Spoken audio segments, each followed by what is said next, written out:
Well, when you talked about freedom and choice, that was for travel. Is there another layer to that for those that have family in driving distance? So you're driving, you're probably not sleeping over.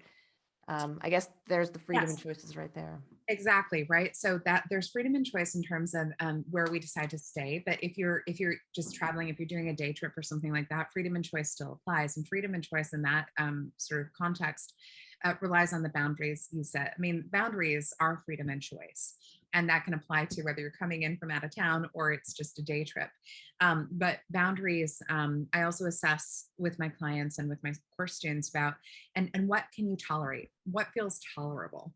For Mm. instance, do you really want to have 6 hours spent at their house, or would you feel more comfortable meeting them, at well, I don't know, a really nice restaurant for brunch, a space in public, maybe a contained 2 or 3 hours.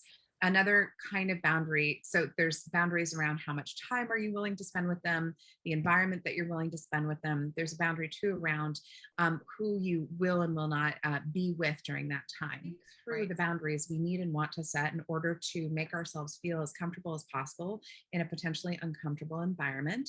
And then we assert those boundaries, right? And so that's context of the place, context of the time, context of the people. And then, of course, we can also set boundaries around I'm not comfortable with you talking about this issue in front of me and the kids, right? Oh, Let's please that, yeah. save that for another time. You and I can talk about that on the phone, etc. And I also want to name Simona too. Another big boundary this year and last year is personal safety. Right.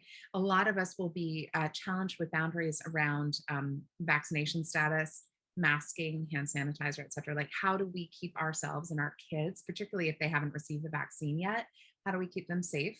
And how do we negotiate those boundaries if our family of origin or extended family have different um, safety boundaries?